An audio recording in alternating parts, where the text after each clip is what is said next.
നമ്മൾ ഇന്നിവിടെ ഉണ്ടാക്കാൻ പോകുന്നത് ബീഫ് കറിയാണ്. നമുക്കപ്പോൾ തുടങ്ങാം. ആദ്യം നമുക്ക് ബീഫ് ക്ലീൻ ചെയ്യാം. അപ്പം നമ്മൾ ബീഫ് ക്ലീൻ ചെയ്ത് കൊണ്ടുവന്നിട്ടുണ്ട്. നമുക്ക് ഇനി റെസിപ്പീസ് നോക്കാം. ഞാൻ ഓനിയൻ ഇവിടെ പീസാക്കി വെച്ചിട്ടുണ്ട്. ഞാനൊരു 5 മീഡിയം സൈസിലുള്ള ഒരു 5 ഓനിയൻ എടുത്തിട്ടുണ്ട്. അതിനുശേഷം ഒരു കുഞ്ഞ് സ്മോൾ ടൊമാറ്റോ, പിന്നെ നമ്മുടെ തേങ്ങാക്കൊത്ത്, പിന്നെ വെളുത്തുള്ളി, ഇഞ്ചി, പിന്നെ നമ്മുടെ കറിവേപ്പില.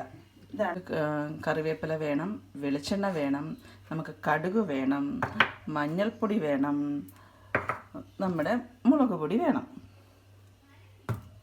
അപ്പം നമുക്ക് തുടങ്ങാം. നമ്മൾ ഗ്യാസ് വയ്ക്കാം.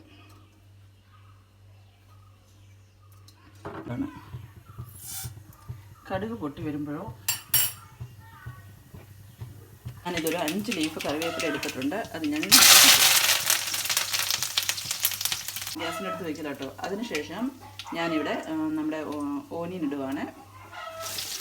പീസാക്കി വെച്ചിരിക്കുന്ന ഓനിയൻ ഫുള്ളായിട്ട് ഇവിടെ നമ്മളിപ്പോൾ 5 മീഡിയം സൈസ് ഓനിയനാണ് എടുത്തിരിക്കുന്നത്. ഇനി നമ്മൾ ഉപ്പിടുവാണ്. ഞാനൊരു സ്പൂൺ ഉപ്പിട്ടു. ഇനി നമുക്ക് ഇഞ്ചിയും വെളുത്തുള്ളിയും കൂടി മിക്സിയിൽ അടിച്ചെടുക്കാം. നമ്മുടെ അന്നൂസ് കണ്ട അതിൽ വിശന്നിട്ട് ബീഫ് കറി കഴിക്കാനുള്ള കൊതി മൂത്ത് എനിക്കിവിടെ വിശക്കുന്നതെന്നൊക്കെ പറഞ്ഞുകൊണ്ട് നടക്കുന്ന കണ്ടോ. അങ്ങനെ നമ്മൾ മിക്സിയിൽ അടിച്ച് എടുത്തിട്ടുണ്ട്. നമുക്കിനി ഇത് അതിലേക്ക് ആഡ് ചെയ്ത് കൊടുക്കാം.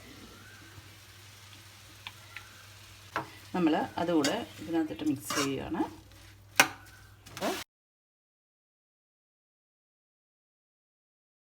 അപ്പം നമ്മുടെ ചിക്കൻ വന്നിട്ടുണ്ട്.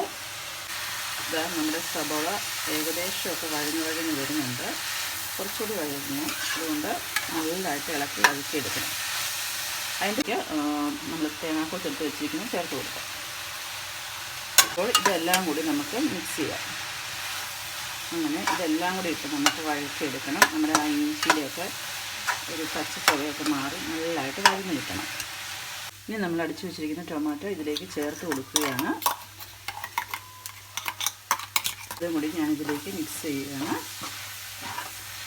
നമുക്ക് ഏകദേശം നമ്മുടെ സവോള വഴന്ന് വന്നിട്ടുണ്ട്. ഇനി നമുക്കിതിലേക്ക് പൊടികൾ ചേർത്ത് കൊടുക്കാം. ഞാനിതിലേക്ക് ഒരു സ്പൂൺ മഞ്ഞൾപ്പൊടി ഇട്ട് കൊടുത്ത് അത് നമ്മളെല്ലാം നല്ലതായിട്ട് മിക്സ് ചെയ്ത് കൊടുക്കാം. നമുക്കിതിലേക്ക് മുളക് പൊടി ചേർത്ത് കൊടുക്കാം.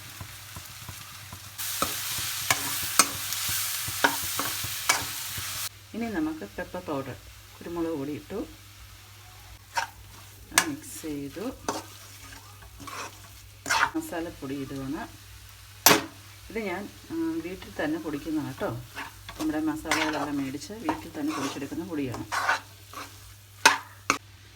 നമുക്ക് കടയിൽ നിന്ന് മേടിക്കുന്ന പൊടിയേക്കാളും എനിക്കിഷ്ടം ഞാൻ എൻ്റെ വീട്ടിലുണ്ടാക്കുന്നത് തന്നെയാണ്. ഞാനെല്ലാം മഞ്ഞൾപ്പൊടിയാണേലും മുളക് പൊടിയാണേലും മല്ലിപ്പൊടിയാണേലും എല്ലാം ഞാൻ മേടിച്ച് പൊടിച്ചെടുക്കുകയാണ് ചെയ്യാറുള്ളത്.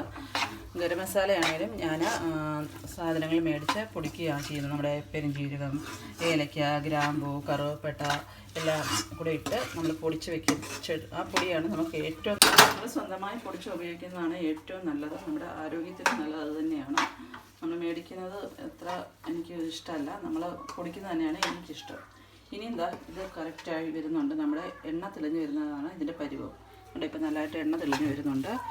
ഈ സമയത്താണ് നമ്മൾ ഇതിലേക്ക് മീറ്റ് ചേർത്ത് കൊടുക്കേണ്ടത്. നമുക്കിനി മീറ്റ് ചേർത്ത് കൊടുക്കാം. ഇത് വെള്ളം ഇറങ്ങുന്നുണ്ട്. അതുകൊണ്ട് ഞാനിത് പിഴിഞ്ഞിച്ചാണ് ഇടുന്നത്. നമ്മൾ ക്ലീൻ ചെയ്ത് വെച്ചിരുന്ന മീറ്റ് മുഴുവൻ ഇട്ടിട്ടുണ്ട്. നമുക്കിനി ഇത് മിക്സ് ചെയ്തിട്ട്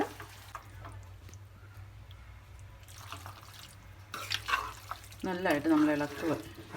മൊത്തത്തിൽ ഇങ്ങനെ നല്ലതായിട്ട് ഇളക്കി വയ്ക്കണം. അതിനുശേഷം നമുക്കിത് മൂടി വയ്ക്കാം. അത് കഴിഞ്ഞൊരു 15 മിനിറ്റ് കഴിയുമ്പോൾ നമ്മുടെ കറി റെഡിയാകും. ഞാൻ മൂടിയെടുത്ത് മൂടി വെച്ചു. ഇനി നമുക്ക് 15 മിനിറ്റിന് ശേഷം കറി തുറന്ന് നോക്കുക. സൂപ്പർ. 15 മിനിറ്റ് കഴിഞ്ഞ് നമ്മുടെ കറി റെഡിയായി. ഇനി നമുക്ക് എങ്ങനെ ഉണ്ടെന്ന് നോക്കാം.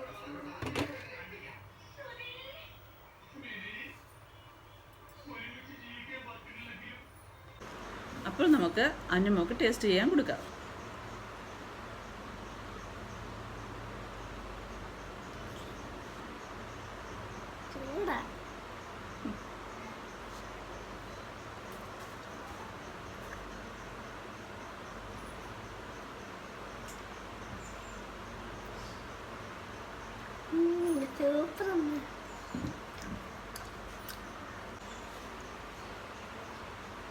നല്ല കറിയാണല്ലോ അമ്മ. ടേസ്റ്റ് നോക്കിയിട്ട് എങ്ങനെയുണ്ടെന്ന് പറയണം.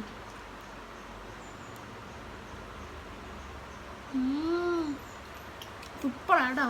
അപ്പോൾ എൻ്റെ കുട്ടികൾക്ക് ഒരുപാട് ഇഷ്ടമായി. നിങ്ങളും ട്രൈ ചെയ്ത് നോക്കുക.